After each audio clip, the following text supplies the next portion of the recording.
Hello friends, welcome back to my channel. तो आज मैं आपके साथ शेयर करने जा रही हूँ पालक दाल की रेसिपी। ये रेसिपी बहुत ही इजी है और खाने में टेस्टी भी लगती है और साथ ही ये बहुत हेल्दी भी है। तो ये रेसिपी को बताने से पहले आपसे रिक्वेस्ट है कि प्लीज़ आप मेरे चैनल को सब्सक्राइब कर लीजिए और वीडियो को लाइक कीजिए और मेरे बेल आइकन को प्रेस कीजिए ताकि मेरी लेटेस्ट रेसिपी आपके पास सबसे पहले पहुंच सके। तो चलिए फिर स्टार्ट करते हैं।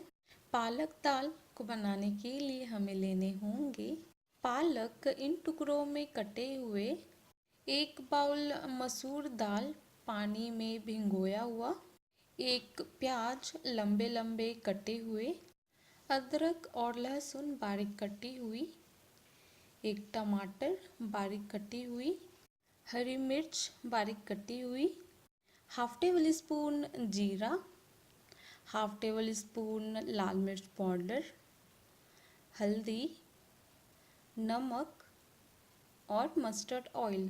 सबसे पहले हम पालक और दाल को पका लेंगे। उसके लिए हम गैस ऑन करके कुकर चढ़ा लेंगे और फिर इसमें 2 गिलास पानी डाल देंगे और साथ ही इसमें मसूर दाल भी डाल देंगे। इसे मैंने अच्छे से धो लिया है और पानी में 10-15 मिनट के लिए भिगो कर रखा था। अब हम इसमें पालक भी डाल देंगे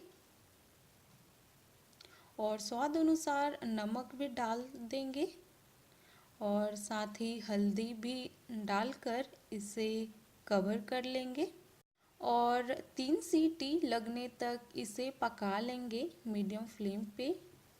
तो अब इसमें से सारा प्रेशर निकल चुका है। इसे ओपन कर लेते हैं। ये देखिए, मिक्स कर लेते हैं।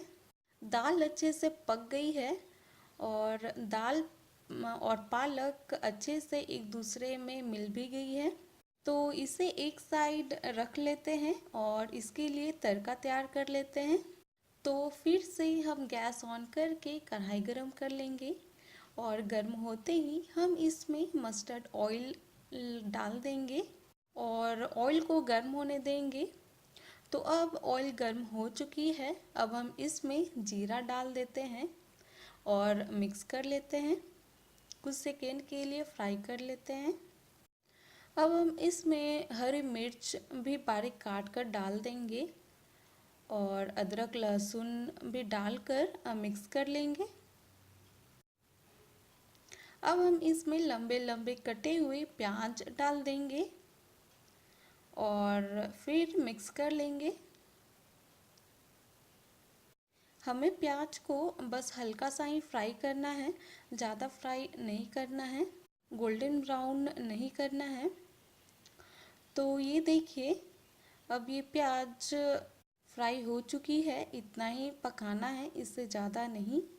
तो अब हम इसमें बारीक कटी हुई टमाटर डाल देंगे और फिर से मिक्स कर लेंगे और हम इसे तब तक पकाएंगे जब तक टमाटर गल ना जाए। तो ये देखिए, टमाटर सॉफ्ट हो चुकी है। अब हम इसमें हल्दी ऐड कर लेते हैं और साथ ही साथ लाल मिर्च पाउडर भी ऐड करके मिक्स कर लेते हैं और कुछ सेकेंड के लिए फ्राई कर लेंगे। अब हम इसमें पकी हुई पालक दाल डाल देंगे और मिक्स कर लेंगे। मैंने यहाँ पे पानी यूज़ नहीं किया है। अगर आपके पालक दाल की कंसिस्टेंसी थोड़ी गाढ़ी है तो आप अभी इसमें पानी डाल सकते हैं। तो अब इसे कवर कर लेते हैं। 2 से 3 मिनट के लिए मीडियम फ्लेम पे इसे पकने देते हैं। तो अब ओपन करते हैं। ये देखिए, ये बिल्कुल रेडी है हमारा पालक दाल। सर्व करने के लिए आप इसे चपाती, पराठे, चावल किसी के साथ भी सर्व कर सकते हैं। तो अगर आपको मेरा यह रेसिपी अच्छा लगा हो तो अपने घर पर ज़रूर ट्राई कीजिए और अपना एक्सपीरियंस मुझसे शेयर कीजिए और सब्सक्राइब करना ना भूलें। वीडियो को लाइक कीजिए। तब तक के लिए थैंक यू फॉर वॉचिंग। मिलते हैं मैं नेक्स्ट वीडियो पे। Take care, bye bye.